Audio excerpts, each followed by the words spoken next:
They were 38 and 9 years old. A single mother and her daughter sleeping in the backseat of a 2008 Ford Focus behind a Walmart in Tacoma, Washington. When the letter came about a cabin in Montana, Sarah Mitchell's siblings laughed. They called it a worthless shack in the middle of nowhere, told her to sign it over so someone competent could handle the sale. But when Sarah and Lily stepped through the door of that log cabin and uncovered what was hidden under a stone floor in a vault untouched for 30 years, they found something worth $265 million. And the family that had stolen everything from them and left them to rot would never see a cent. Gray morning light seeped through the Ford's windows, condensation beating on the inside where their breath had fogged the glass overnight. Lily woke first, a 9-year-old with tangled brown hair and a stuffed rabbit clamped to her chest. The rabbit had been hers since she was 3, back when they'd had an apartment with heat, running water, and a working fridge. She sat up carefully so she wouldn't wake her mother, curled uncomfortably in the driver's seat, and pulled her notebook from the backpack she used as a pillow. Its pages were crammed with drawings of houses. Always houses. Some with gardens and swing sets, some with dogs in the yard, but every one with 3 stick figures holding hands in front of the door. She started a new one while the Walmart parking lot around them slowly woke up, workers arriving for the early shift, delivery trucks backing to the loading docks, the world moving on while they stayed stuck. She drew windows with curtains, a chimney puffing smoke, tried to make the place look warm and permanent. Her stomach growled. She ignored it. She'd gotten good at that. She knew they'd split a granola bar and a $1 coffee from the gas station, and that would have to hold until the free school lunch. The other kids were starting to notice. The same 3 outfits on rotation. Shoes with thinning soles. Noise necks. Never any money for the book fare. Her teacher, Mrs. Patterson, had pulled Sarah aside last week with that careful, worried tone that usually meant, "I might have to call someone." That maybe living in a car wasn't adequate care anymore.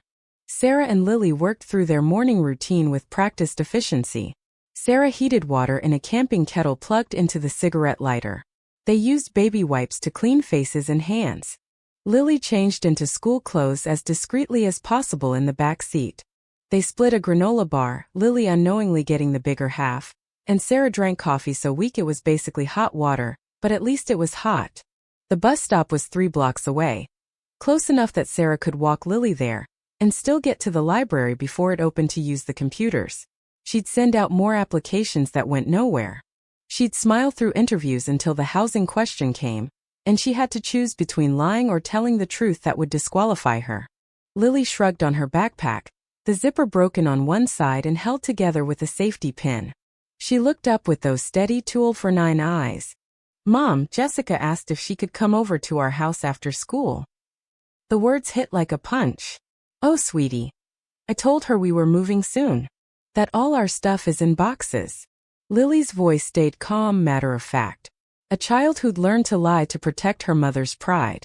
"I said maybe after we get settled in the new place." Sarah knelt right there on the sidewalk, scrubs from her last nursing job threadbare at the knees, and pulled Lily into a hug that almost broke her. "Baby, I'm so sorry. This isn't forever. I'm going to fix this." "I know, Mom." Lily hugged back, small arms fierce. "We've had worse, right? Remember when the car broke down in Portland and we had to sleep at the bus station?" They had. The fact that her 9-year-old could rank their different versions of homelessness made Sarah want to scream. She walked Lily to the bus, watched other kids climb aboard with lunchboxes and houses to return to, parents who weren't one mechanical failure away from total disaster. Then she went back to the Ford, sat in the driver's seat, and gave herself exactly 5 minutes to cry before she forced herself to move. The library didn't open for an hour, so she drove to St. Mary's Women's Shelter on the east side, the same place she'd fled to 10 years earlier with baby Lily, escaping an ex-husband whose fists came out with every drink. Sister Maria still ran it, older now but sharp and kind as ever. She'd let Sarah use St. Mary's address for mail. No one would hire a woman who listed Walmart parking lot as her correspondence address.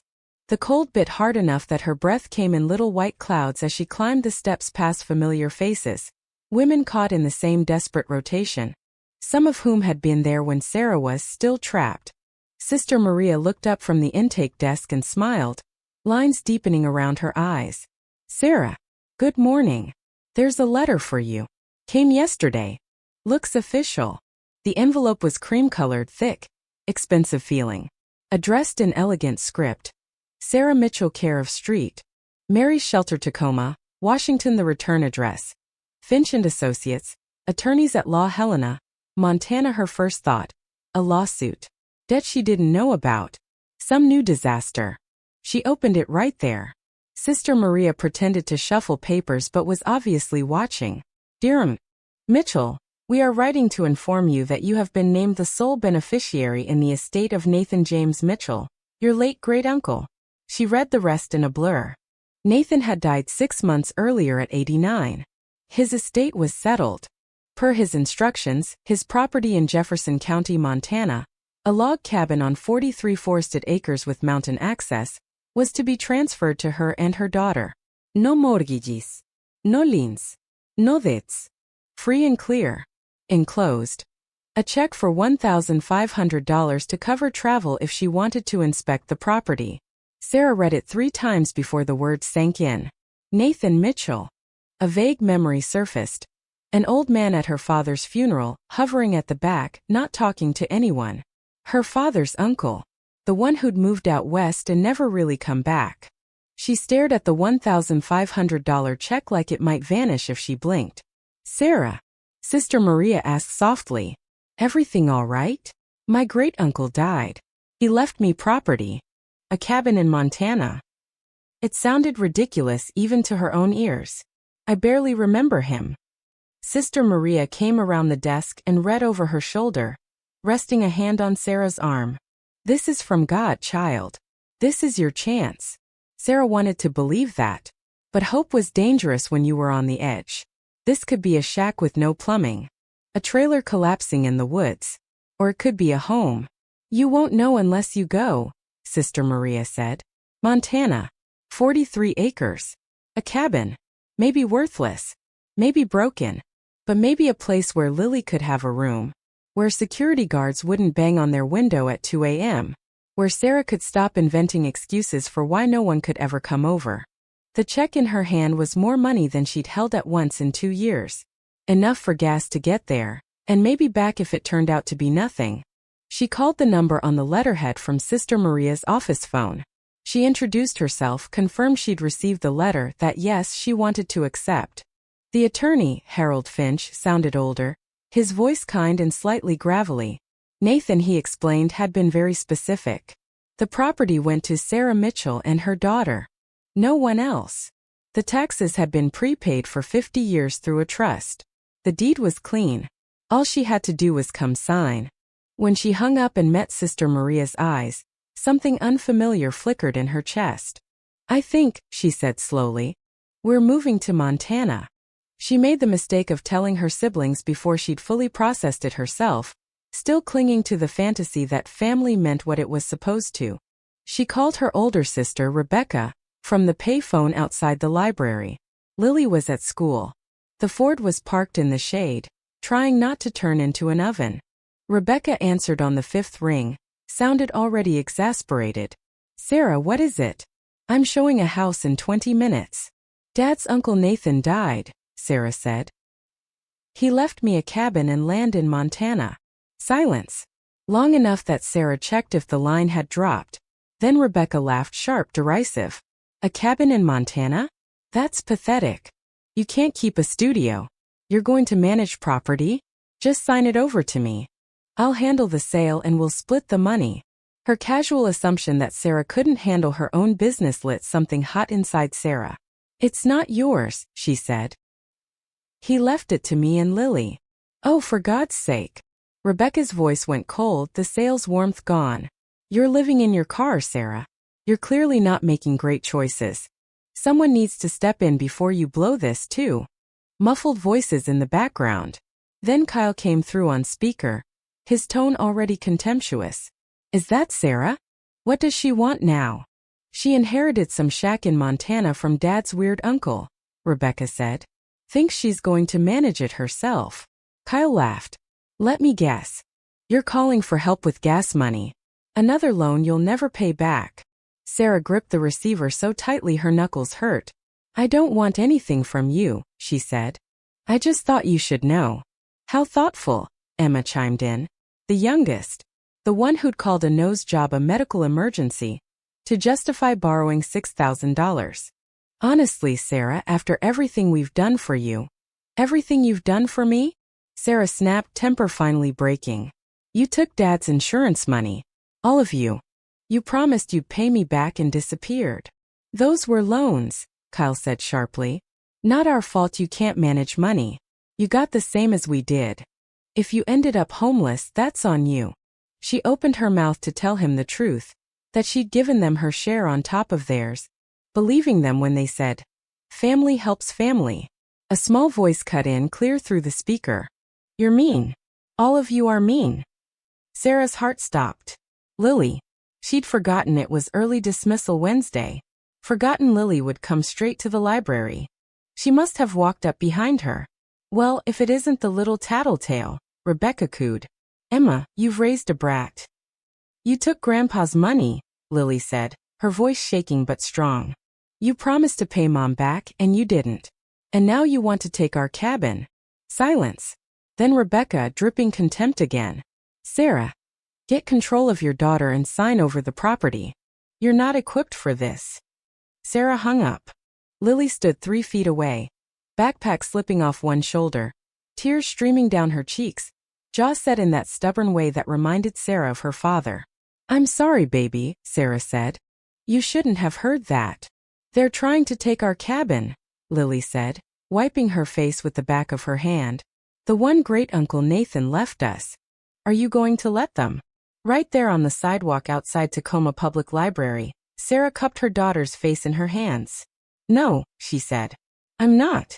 That cabin is ours. Nathan wanted us to have it, and we're going to Montana. We're going to see it, and we're going to make it our home. Even if it's not very nice? Lily asked. Even if it needs work, Lily answered herself, voice fierce. We can fix it. You're good at fixing things. Sarah pulled her into a hug. This brave, loyal kid who'd never had a real childhood. Who lied about having a house to spare her mother shame. Who ranked their nights in shelters and bus stations and parking lots. Who defended her against adults who should have protected them both. You're right, Sarah said into her hair. We can fix things. You and me. That night in the Ford, Lily couldn't sleep.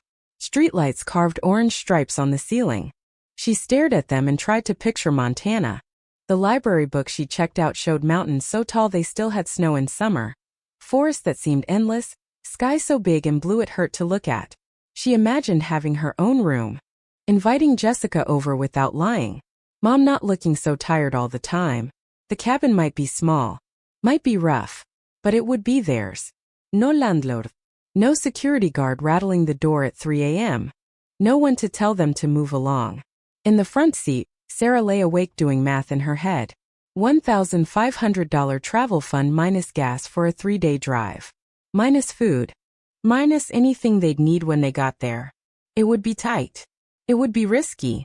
But staying was its own kind of risk, sending out resumes that vanished into the void, watching Lily's cheeks hollow, clothes hang looser. Nathan, whoever he'd been, had thrown them a rope. All she had to do was grab it. Morning came early with the usual clatter of shopping carts and diesel engines in the Walmart lot. They went through their routine one last time in Tacoma, knowing they were leaving tonight for real. Tonight they'd be sleeping somewhere in eastern Washington or Idaho. In 3 days they'd be standing in front of a cabin that might save them or disappoint them like so many things before. Packing didn't take long. Everything they owned fit easily in the Ford.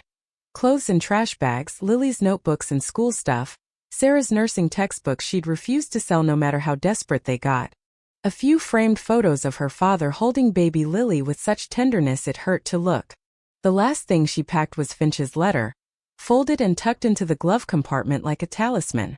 Lily sat in the back seat with a fresh page in her notebook and wrote at the top in careful block letters, "The journey to our new home." Below, she drew the Ford with 2 stick figures inside and mountains in the distance. Sarah saw it in the rearview mirror and had to blink hard.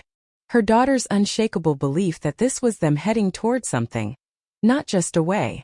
They drove east as the sun rose, I-90 stretching out toward the mountains and Montana and whatever lay ahead. Sarah's hand stayed steady on the wheel, but inside she felt fragile, like she'd shatter with one wrong word. Mom, do you think there'll be bears? Lily asked, face pressed to the glass. Probably. Montana's pretty wild. What about wolves? Those too, maybe. That's so cool, Lily breathed. We're going to live somewhere with real wild animals. Sarah found herself smiling despite everything. We don't know what we're going to find, kiddo. It might be really rough. I don't care, Lily said firmly, already sketching another picture. Anything's better than the parking lot. They drove all day, stopping only for bathrooms, gas, and the cheapest food Sarah could find. She handed Lily the paper map from a gas station and taught her how to follow the highway lines, turn distance into hours, make the trip feel like an adventure instead of a flight. By the time they reached Idaho, the sky was turning orange. They found a rest stop with bathrooms and picnic tables. Sarah made peanut butter sandwiches from supplies they'd packed and watched Lily trace their route on the map. We went 312 miles today, Lily said. Tomorrow we go about 400 more to get to Montana. Then it's like 2 hours to Helena. That's where Mr. Finch is. You're a good navigator, Sarah said. Your grandpa would be proud. Lily looked up, her face suddenly open and young. Do you think he knew about Uncle Nathan leaving us the cabin? I don't know, Sarah said. Maybe. They were family. I think he knew, Lily said decisively. I think that's why Uncle Nathan left it to us. Because Grandpa told him we were good people. Sarah's throat tightened. Her father had died 18 months earlier of a fast, vicious cancer. In his last days he'd held her hand and told her she was the strongest person he knew, that he was proud of how she was raising Lily. She'd used her share of his meager life insurance to pay for the funeral and catch up on bills. Her siblings had taken theirs and vanished. She believed them when they said they'd pay her back. Believed family meant something. She knew better now. They slept in the Ford at the rest stop. Semis idled nearby, headlights sweeping across the interior periodically. Sarah woke 3 times from nightmares where the cabin was a charred ruin, or Finch told her it was all a mistake, or her siblings appeared, deed in hand. Each time, she opened the glove compartment, touched Finch's letter, and made herself believe it was real. The next day, Idaho gave way to Montana. Even Sarah, braced for disappointment, felt something open in her when they crossed the state line. The sky spread enormous and blue. The distant mountains rose like something painted. Towns were tiny but clean. No graffiti, no desperation radiating from every corner. Just quiet, weathered stability. Mom, look, Lily said, practically climbing the window. That mountain has snow on top. Those are the Rockies. Some of them stay snowy all year. Do you think we can see them from our cabin? Sarah didn't want to promise anything. She just said, maybe. She let herself imagine it anyway, waking up to mountain silhouettes, air that smelled like pine instead of diesel, Lily running through real woods instead of dodging cars in a parking lot. Helena appeared late on the 3rd afternoon, bigger than Sarah had expected, nestled in a bowl of hills. Old brick buildings, gold rush architecture mixed with glass and steel. She found Finch's office on a quiet downtown street, his name engraved on a brass plate. Lily clung to her hand as they climbed the stairs. The waiting room had leather chairs and framed degrees on the wall. The receptionist smiled. You must be Miss Mitchell.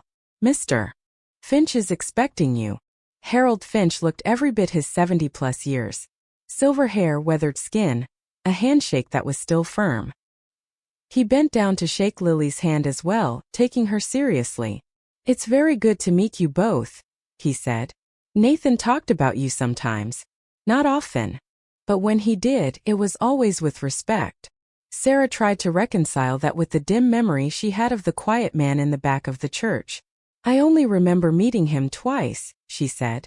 At my dad's funeral, and maybe once when I was a kid. Nathan was a private man, Finch said. Didn't care much for crowds. But he was an observer. He saw things. He gestured them into chairs. The property is ready for transfer. The paperwork's in order. All I need is your signature in a few places and then I'll drive you out. An hour and a half on decent roads. Then maybe half an hour on Forest Service roads that aren't. What's the cabin like? Sarah asked quietly. Finch considered. Remote. Very remote. There's no grid power, but Nathan put in solar about 10 years back. There's a hand pump for the well. Wood stove for heat and cooking. It's rustic but solid. Nathan built it himself in the 50s and kept it up until he died. It's more than a shack, if that's what you're afraid of. Sarah signed where he pointed, her hand trembling enough to make her signature wobble. Lily watched, understanding enough to sense this was important. When they were done, Finch opened his desk drawer and pulled out a heavy brass key, worn smooth. "Welcome home, Ms. Mitchell," he said, and put it in her palm. They left the Ford in Helena at Finch's suggestion. The Forest Service Road would likely eat it alive. The three of them squeezed into his old Chevy pickup. Lily sat between them, bouncing and rapid-firing questions. "Did Uncle Nathan have pets?" "No," Finch said. "Just him and the forest." "Are there really bears?" "Yes. Mostly black bears. They keep to themselves if you do." "Can I learn to ride a horse?" "Not unless you get a horse," Finch chuckled. "But maybe someday." As they drove away from town, the road narrowed and the forest thickened. Paved gave way to gravel, gravel to rutted dirt. Pines and firs closed in. Sunlight pierced through branches in golden shafts. Finch drove like he'd done this 100 times. He told stories as he went. "Vietnam vet like your father," he said. "Came back in '68 and couldn't stand cities anymore. Worked as an accountant a few years in Seattle. Saved every dime. Bought this land, moved out here, and never really left again. Built the cabin over 2 summers, living in a tent while he worked. Never married. No kids. Just him and the woods for 37 years. Why did he leave it to us?" Lily asked, voicing the question Sarah hadn't dared. Finch glanced at Sarah, then at the road. "He said you reminded him of the way people used to be. That you kept your word. He saw your family at events over the years. He said you were the only one who gave without keeping score. That your siblings took but you gave. He respected that." Tears prickled behind Sarah's eyes. Nathan had seen her. Even from the edge of the room. When she'd felt invisible, he'd been watching. They turned a final corner, and the forest opened into a clearing. There it was. 2 stories of hand-hewn logs darkened to honey brown by decades of weather. A steep metal roof greened with age but sturdy. A stone chimney in the center. A wide wraparound porch with beautifully carved railings. Leaves, vines, birds. Behind it, mountains rose in violet layers against the sky. It wasn't a shack. It was beautiful. Lily gasped and jumped out before the truck fully stopped. Sarah climbed out more slowly, her knees oddly weak. Finch handed her the key. "I've put some supplies inside," he said. "Food. Firewood. I'll come back in a few days. But from now on, this is yours." Sarah turned the key in her fingers, then crouched to Lily's level. "Want to open it?" Lily nodded so hard her hair bounced. She took the key with both hands, walked to the front door like it was something sacred, slid the key into the old lock and turned. It moved smoothly. The door creaked open. Warm air rolled out, carrying the smell of wood smoke, resin, and something that felt like peace. Lily stepped across the threshold first. Sarah followed. As they crossed into Nathan's cabin, their cabin now, Lily whispered, full of awe, "We have a home." The first morning there, Lily woke to silence so deep it felt like the world was holding its breath. No sirens. No car doors slamming. No distant voices. Just birds, dozens of different calls weaving through the trees. She lay in the small upstairs bedroom under heavy quilts Nathan had made, watching sunlight drift across the pine ceiling. Her stuffed rabbit sat on the windowsill, looking out at mountains that felt close enough to touch. For the first time in her life, she understood home, not as a drawing, but as a feeling. Downstairs, Sarah stood at the kitchen window, watching Lily sprint across the clearing, burning off years of pent-up energy. The hand pump at the sink had fought her at first, but she'd found the rhythm. The water was so cold and clean it almost hurt. The wood stove crackled steadily. She'd relearned how to build and bank a fire, muscle memory from a camping trip decades ago coming back. Café gurgle din echipe de namel pot. For the first time in years, the scent of brewing coffee didn't mix with exhaust or stale air. The cabin unfolded over those first days like a book. Nathan's back workshop was a study in order.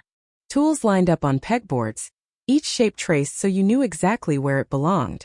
Everything cleaned and oiled. The root cellar was cool, shelves lined with jars of preserves.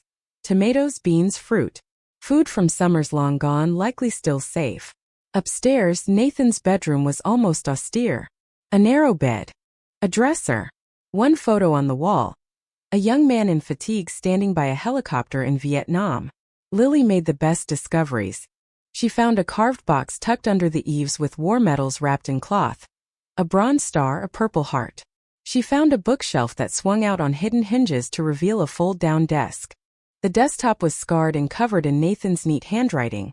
Lists, notes, weather records, observations about elk and birds and the slow pacing of seasons.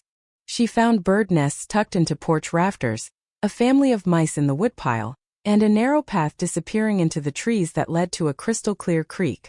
She also found the first clue that the cabin wasn't quite what it seemed. She'd been measuring rooms with a tape measure from the workshop, carefully mapping the cabin in her notebook. Her math-loving brain noticed something strange. "Mom," she said, notebook open, tape measure dangling from her hand. "I think there's a secret room." The outside wall ran 42 feet. The inside measurements only added up to 38. 4 feet missing. Too much to explain away. Sarah double-checked, pacing off distances. The numbers were right. Somewhere between the logs and the stone, space had gone missing. Together, they combed the downstairs walls. Everything seemed solid. The massive stone fireplace dominated one wall, a beautiful piece of masonry, river rocks fitted together so tightly the mortar was barely visible. Sarah ran her hands over each stone. Lily studied the carved wooden mantel. Birds were worked into the design alongside leaves and vines. So many birds.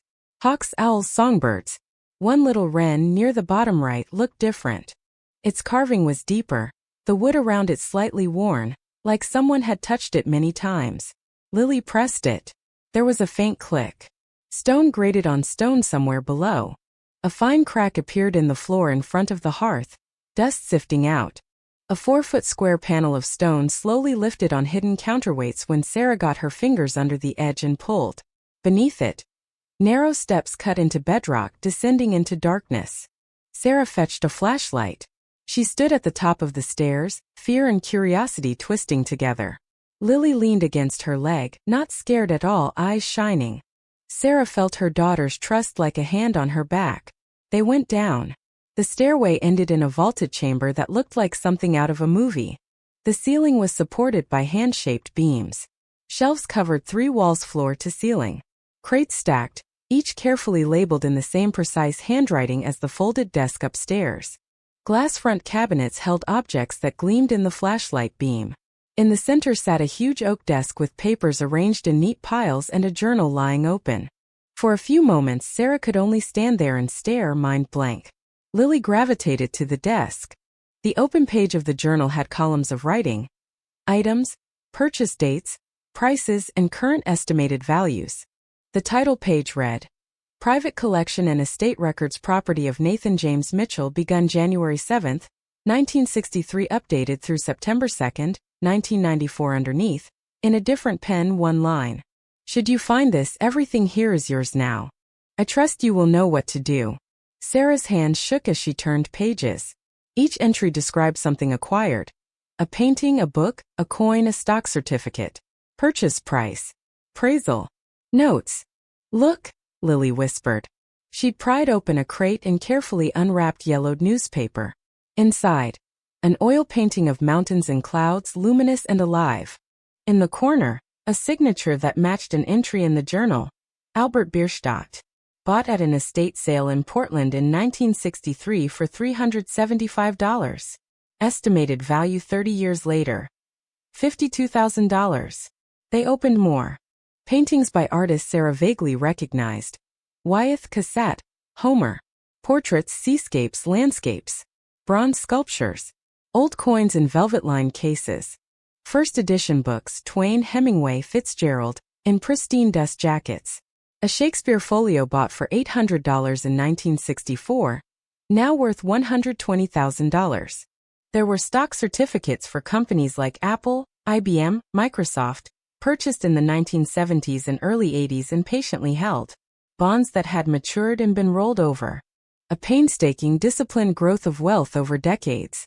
On the last page, Sarah found a final accounting dated September 2, 1994, 6 months before Nathan's death. Paintings and sculptures, $73,200,000 rare books and manuscripts, $18,500,000 coins and precious metals, $42,800,000 stocks and bonds, $112,300,000 miscellaneous assets, $18,200,000 total estimated value, $265 million. She read the number 3 times before her brain accepted it. $265 million. Sitting in a hidden vault under a cabin in Montana. Left to a woman who'd been sleeping behind a Walmart. Lily was examining a case of jeweled brooches when Sarah found a second, smaller envelope tucked into the back of the journal. The writing on it was Nathan's. For Sarah Mitchell, should she find this collection. She unfolded the brittle paper. Dear Sarah, I watched you grow up from a distance. Weddings, funerals, reunions. Those occasions families used to convince themselves they're close. I saw you care for your father when he was sick. I saw you raising Lily with dignity after her father failed you both. I saw your siblings take. I saw you give. They taught you that was what family is. This collection represents my life's work. 37 years of patience. Of faith that beauty and value are worth preserving. I leave all of it to you because you understand what actually matters. Not wealth but character. Not what you can take, but what you do for others. Your siblings will come when they learn what I left. They'll say you're not capable, that you need their help. That family means sharing. Stand firm. This is yours. You didn't earn it by blood, but by being the kind of person I can trust to use it well. Use it to give Lily the life she's already earned by being brave enough to have you as her mother. With respect and hope, Nathan James Mitchell. Sarah had to sit on the cold stone floor and just cry. Not the silent, swallowed sobs in the Ford where she tried not to wake Lily. This was bigger. Gratitude, grief, relief, the sense of being seen for the first time in years. Nathan had watched her fall and scrape by and fail and try again. Instead of judging, he'd decided she deserved better, and had spent decades building a way to give it to her. In a small wooden box, Lily found another letter, this one addressed, to Lily, the brave girl who finds my secret. She brought it to Sarah. Dear Lily, if you are reading this, you found my hidden room. You must be clever and curious. Those are good things. This room holds many valuable objects. But the most valuable thing here is the family who found it together. I never had children. But I watched your mother raise you, and I saw how hard she worked to keep you fed and safe and loved. I hope you know how lucky you are to have her. And I hope she knows how lucky she is to have you. Whatever becomes of this collection, remember, your mother is a good person in a world that is often unkind to good people. Protect her. She has spent her life protecting you. Be brave, little one. The world needs more brave children. Your friend across time. Nathan. Lily leaned against Sarah, warm and small. He knew about me, she said softly. Even before I was born. He knew there would be someone like you, Sarah said. Worth all of this. That evening they sealed the secret entrance and went back upstairs. They sat on the porch as the sun slid behind the mountains and the sky went purple and gold. Sarah's mind spun with logistics and fears.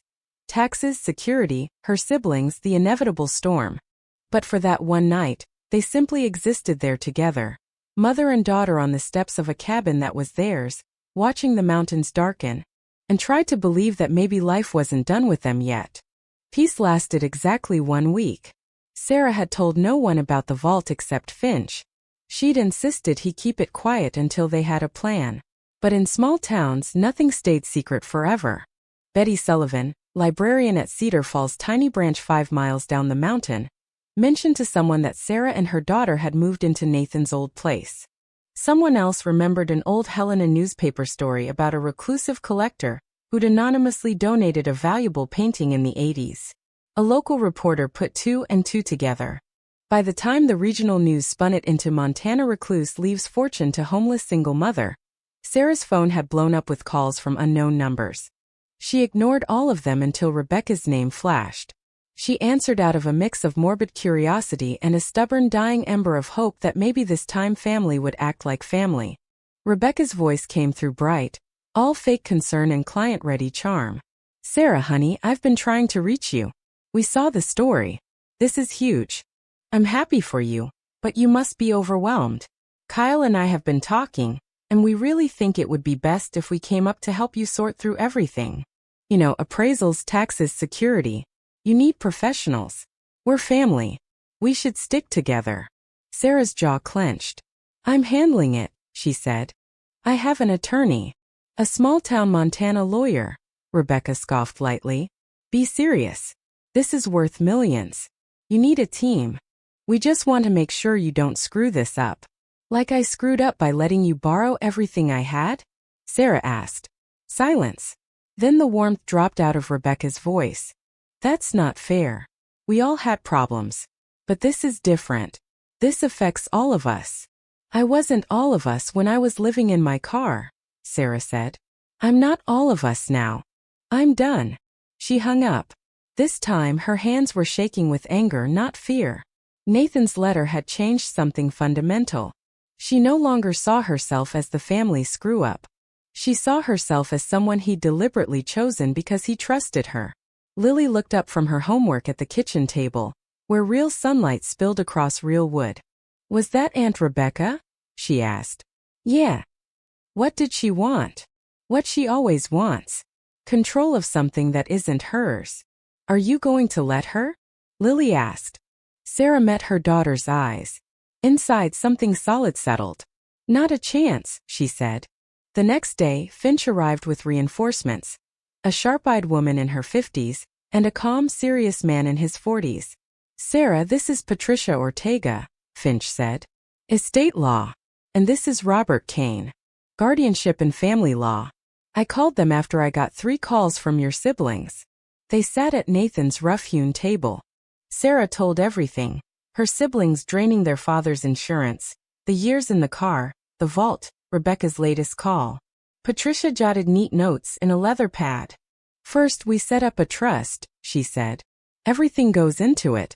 You're trustee. That makes it harder for anyone to grab." Robert leaned back. "Your siblings will probably file for guardianship," he said. "They'll claim you're not competent to manage this and that Lily is at risk.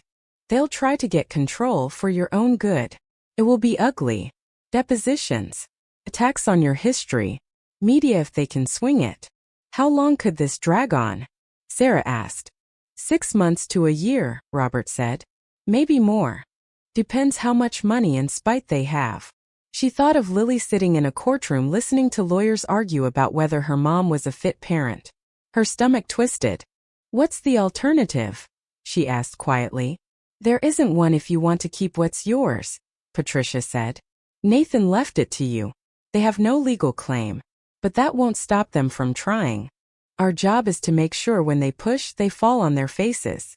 They moved fast. Patricia set up the trust.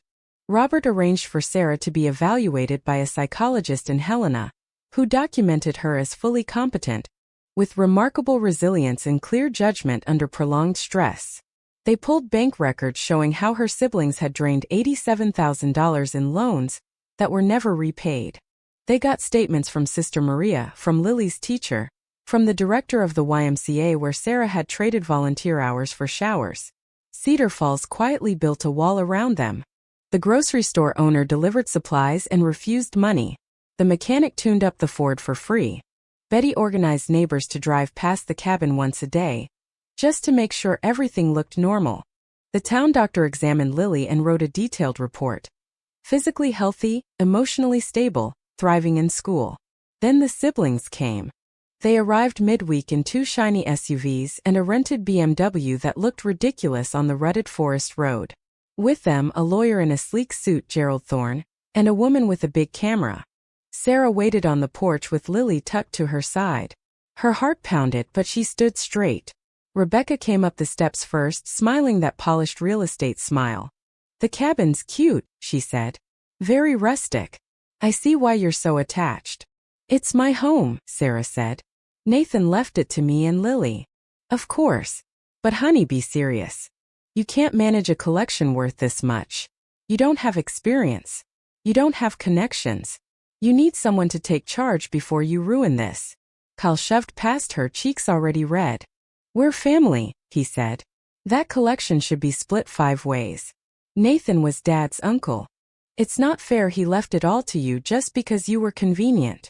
My mom isn't convenient, Lily said, voice high and shaking. She's good. You took Grandpa's money and left us in a parking lot. Thorne stepped forward smoothly, opening his briefcase. Ms. Mitchell, I represent your siblings.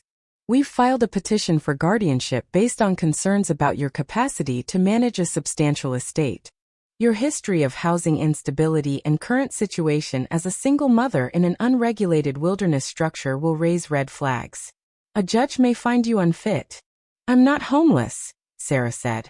I have a home. This one. A cabin with no grid electricity. No traditional plumbing, miles from services, Thorne said. Not a suitable environment for a child. He handed her a thick packet. These are copies of our petition. You will be officially served within 48 hours. You should get a lawyer, although I doubt you can afford proper representation. Sarah took the papers with steady hands. Emma stepped forward then, face soft, voice sugary. Sarah, we're doing this for Lily, she said. You've been through a lot. You're not thinking clearly. We're so worried about you. I needed you 2 years ago, Sarah said. You were gone. Now suddenly you care, because there's more to take. This isn't about the past, Rebecca snapped, the mask slipping. It's about doing what's right. This belongs to all of us. He didn't think so, Sarah said. He left it to me because he knew who you were. All the while, the photographer's camera clicked. Rebecca angled her shoulders just so. Emma dabbed fake tears. Kyle glared. They were staging a scene, worried siblings, unstable sister, for the press and for court. Hope you're ready for this to get ugly, Kyle sneered as they left. We'll prove you're unfit. And then everything goes where it should have gone in the first place. They spun gravel as they vanished down the road. An hour later, Sheriff Tom Whitaker pulled up. Finch had called. Betty had called. News traveled fast here. Whitaker walked the property with Sarah, noting disturbed earth where the siblings had snooped, reviewing every corner. He slid under the Ford and came out holding a small black device. GPS tracker, he said. This is illegal. I'll file this as evidence of harassment and stalking.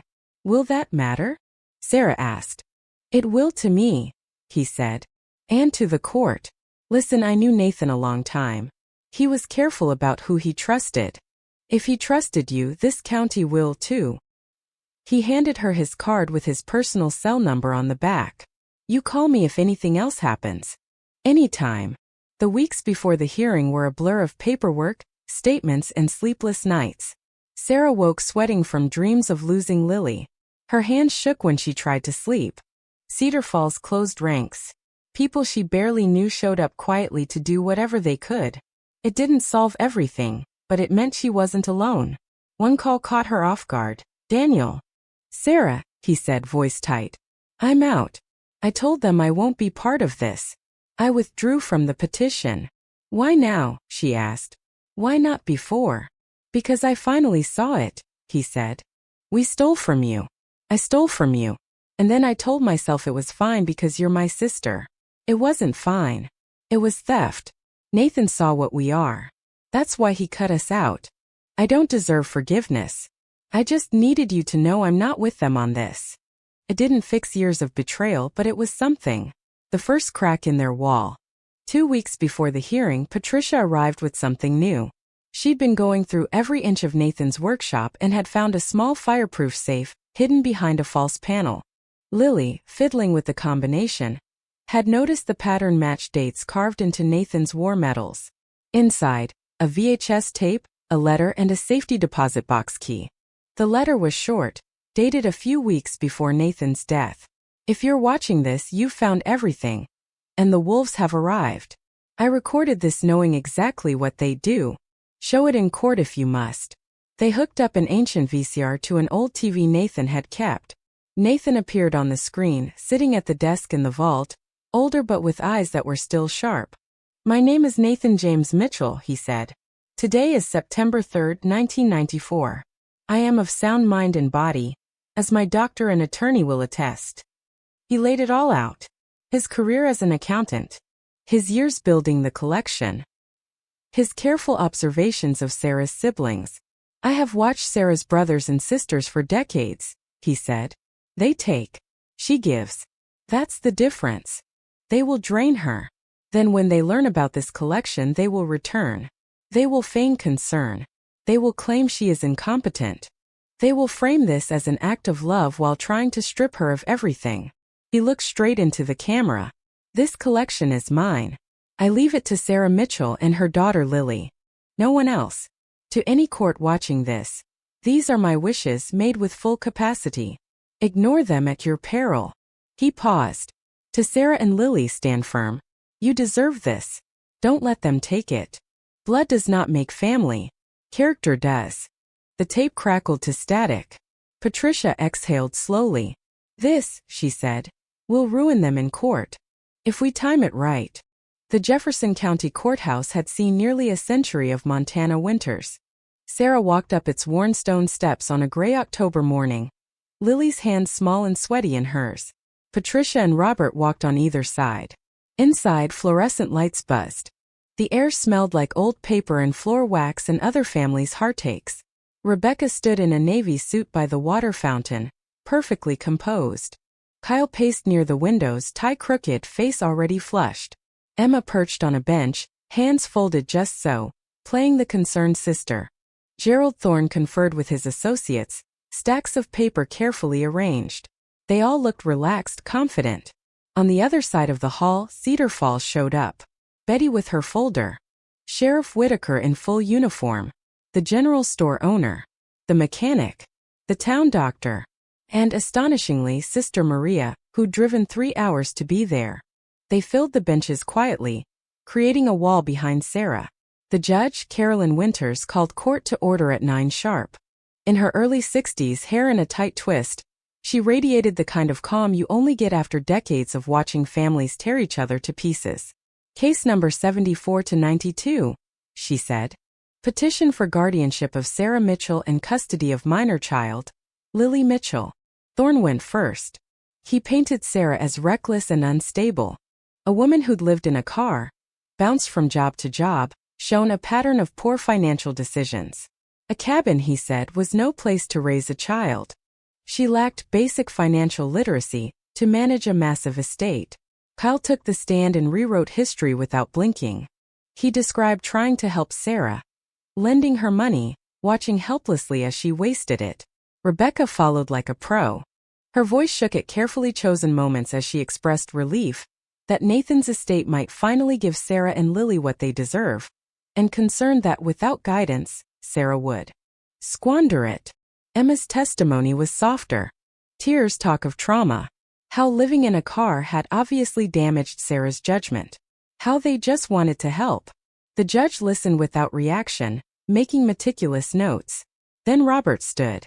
Your Honor, he said, this is not a case of concerned family acting in good faith. This is the story of adult siblings who stole from their sister, abandoned her and her child, and now want access to money that was never meant for them. He walked through evidence. Bank statements documenting loans that were never repaid. Texts and emails with promises broken, calls ignored. The GPS tracker under the Ford. Psychiatric reports affirming Sarah's competency. Testimony from teachers, shelter staff, neighbors. Sister Maria's words cut deepest. I've run St. Mary's for 30 years, she said. I've seen hundreds of women come through those doors. Sarah Mitchell is among the strongest and most responsible I've ever met. She fled abuse. She put herself through nursing school. She raised her child with dignity under circumstances that would break many. To use her homelessness, which your petitioners helped cause, as evidence of incompetence is not just wrong. It is cruel. Betty testified about Nathan. He'd come into the library and we'd talk, she said. He knew the markets, knew art. He mentioned his family once. Said Sarah gave without keeping score. Said he hoped life would be kinder to her than it had been. In his way, he made sure it was. Then the judge called Sarah. She told the truth. About the ex-husband. About the loans. About choosing to give her share of the insurance payout to her siblings because they'd cried and begged and said family. About the evictions. The car. The nights behind Walmart. The way she'd kept Lily fed in school and as safe as she could. And now, the judge asked, "You're in charge of an estate currently valued in the hundreds of millions. How do you plan to manage it?" "With help," Sarah said. "I'm trustee, but I've hired experts. I'm learning. I've never had money, but I've always known how to make a little stretch a long way. I'm not trying to do this alone, but I will honor Nathan's wishes. He trusted me. I won't hand that over. Do you believe the cabin is a safe environment for your daughter?" "Yes," she said firmly. "Safer than a car. Safer than couch surfing. We have solar. Well, water. Heat. A supportive community. Lily has her own room, friends, school. She's thriving." Then Lily. The judge spoke gently. "Do you understand why we're here?" "Yes, ma'am," Lily said. "My aunts and uncles want to take our house and say my mom can't take care of me." "Tell me about your mom." "She's the strongest person I know," Lily said. "When we lived in the car, she always made sure I ate first. She took me to school every day. She helped with homework in the library. She never made me feel like any of it was my fault. Do you feel safe with her?" "Yes, ma'am.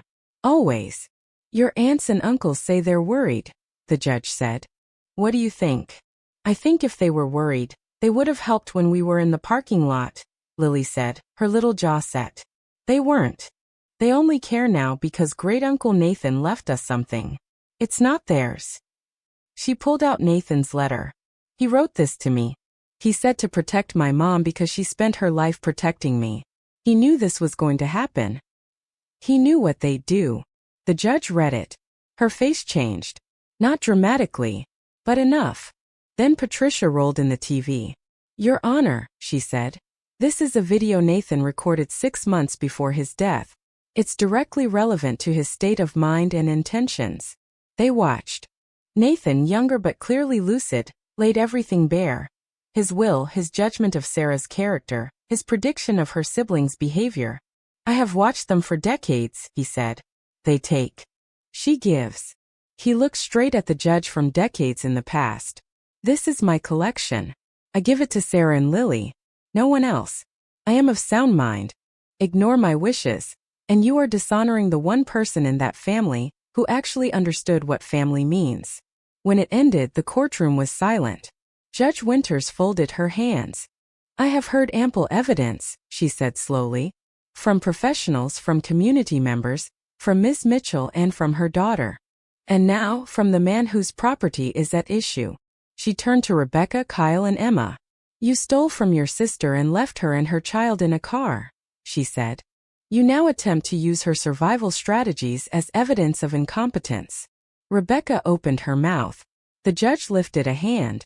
"Don't," she said. "I've seen enough." She picked up her gavel. "Petition for guardianship is denied." The gavel struck wood. "Furthermore, petitioners are ordered to pay all reasonable legal fees incurred by Sarah Mitchell in defending against this action. Any further harassment will be grounds for restraining orders and potential criminal charges. This court finds Ms. Mitchell fully capable of managing her inheritance and raising her child." Case dismissed. Behind Sarah, Cedar Falls erupted in quiet applause. Outside, snow had started drifting down. Sarah knelt on the courthouse steps and hugged Lily so tight she could barely breathe. "We did it," Lily whispered. "We really did it." "We did," Sarah said. "And so did Nathan." Victory had a cost. Even with the case won, Sarah's body stayed on high alert. She woke from dreams convinced she was back in the car. Migraines sent her to a dark room for hours. The therapist in Helena helped her understand that trauma didn't just vanish once the threat ended. "You've lived for years on adrenaline," the therapist said gently. "Your body doesn't trust safety yet, but it can learn. Therapy, medication, sleep." Slowly, the nightmares lessened. Meanwhile, the work began. With Patricia's guidance, they created the Nathan Mitchell Foundation for Single Mothers. The vault's contents were cataloged, appraised, and very slowly sold. They chose pieces to keep for history's sake, but most of the art went to museums or serious collectors through Christie's and Sotheby's. Stocks and bonds were carefully diversified. Most of the $265 million went into an endowment structure to last. The income funded a community center, legal aid, housing, job training, therapy. The principal remained, protected by the trust Nathan had dreamed of. 3 months after the hearing, a veteran carpenter named James Crawford arrived to help build new structures on the land, a community center and several tiny houses. He'd done 2 tours overseas and carried his own invisible scars. He and Sarah danced around each other for months, careful and wary. Lily liked him immediately, which helped. He built more than walls. Over time, he quietly became part of their household. 18 months after they'd moved in, the community center opened. Made of timber and stone in a style that echoed the cabin, it housed legal offices, a childcare space, a small clinic, computers for job searches, and a few temporary apartments for women in crisis. They hired social workers and attorneys. They launched a small scholarship program for single moms returning to school. They started a hotline. Work came in waves. A woman and her kids fleeing an abusive boyfriend in the middle of the night. A mother losing custody because she'd fallen behind on bills and been labeled neglectful. A teenager kicked out for being pregnant. One by one they helped. Not thousands, not at first, just one woman at a time. Then another and another. 5 years after that first morning at the cabin, they dedicated a memorial garden on the land. Paths of local stone wound through native plants. At its center, a carved stone bore 3 of Nathan's lines. In a world of takers, remain givers.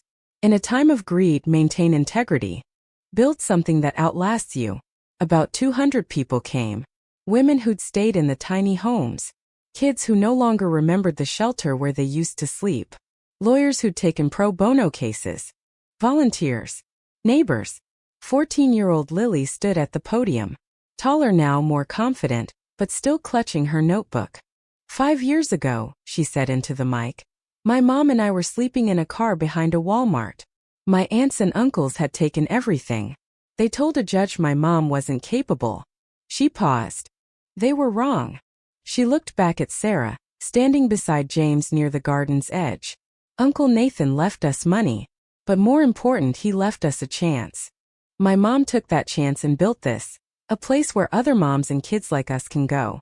Because we remember exactly what it felt like to be invisible. To think no one would ever help. She lifted her chin. Uncle Nathan wrote me a letter before I was born.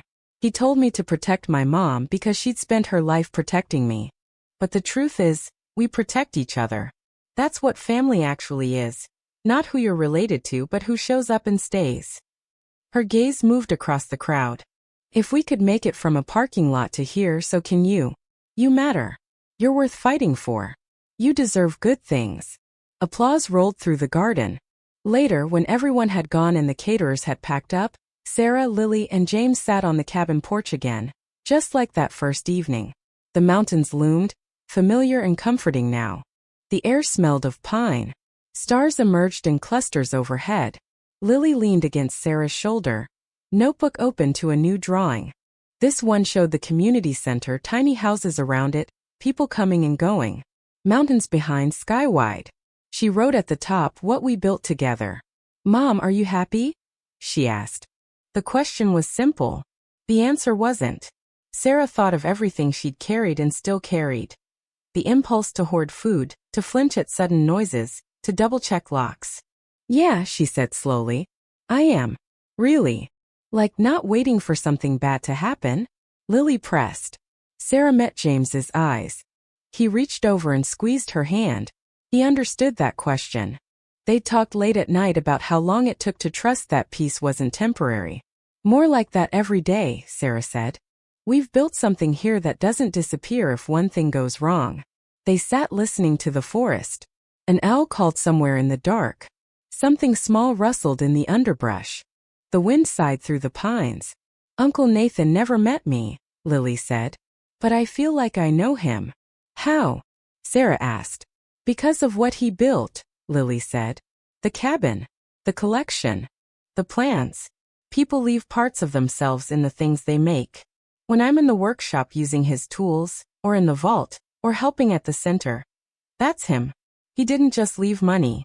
He left a chance for people to be better than their worst moments. Sarah wrapped her arm around her. You know what's amazing? She said. He believed in us before we even knew we needed believing in. And we made it matter, Lily said. We turned it into something that helps other people. So someday maybe someone will talk about us like we talk about him. Sarah and Lily Mitchell took what they were given and made it count, James said with a small smile. Exactly, Lily said. They went inside when the cold deepened. The cabin was warm, the wood stove glowing. Nathan's quilts covered the couch. His journals lined one shelf, Sarah's nursing texts another. Lily's school awards hung over the desk. James's tools filled a corner of the workshop. Sarah made hot chocolate on the stove while Lily set out mugs and James tended the fire. They moved around each other easily, the choreography of a life built together. I was thinking about what I said earlier, Lily said once they were settled under quilts with steaming mugs. About people leaving parts of themselves in what they build. Yeah, Sarah asked. I think we're doing that too, Lily said. With the foundation. With this place. Every time we help someone, a little piece of us is in that. So even after we're gone, it'll still be here. Sarah's throat tightened. That's exactly what we're doing, she said. They sat watching the fire burn down to coals, feeling the weight of everything they'd survived and built. 5 years earlier, Sarah had believed she'd failed. She'd thought homelessness proved her incompetence, not her siblings' greed. Nathan's gift had changed their circumstances, but it was what they did with it that changed their lives. The foundation had already helped hundreds of single mothers find housing, legal help, training, a start. Not a miracle fix, but a real chance. Spring would come with new intakes, new jobs, new victories. Summer would fill the clearing with children running. Fall would bring more women needing a place to land. Winter would wrap the cabin again in snow and silence, and they'd keep the fire burning for whoever needed it. All of it traced back to one man in the woods who decided that character mattered more than blood. Who trusted that giving the right person the right tools at the right time could ripple out for years. Lily fell asleep first, head on Sarah's shoulder, mug forgotten on the table. Sarah and James stayed quietly, letting her sleep between them and watching the last embers fade. Tomorrow would be work again. Mothers to meet, paperwork to sign, decisions to make. The legacy they'd inherited demanded constant tending. But tonight, they were just a family, chosen, not imposed. Bound by choice and care, not obligation or guilt. Sarah looked down at her sleeping daughter. At the girl who'd stood up in court at 9 and told the truth when adults had lied for years. At the child she protected through bus stations and cars and shelters. At the teenager now helping other kids feel safe. They'd made it. They'd gone from a Ford Focus to a cabin on a mountain. From being bled dry by family to building a new definition of it. From barely surviving to helping others survive too. They'd proven Nathan right. That blood doesn't make family. Character does.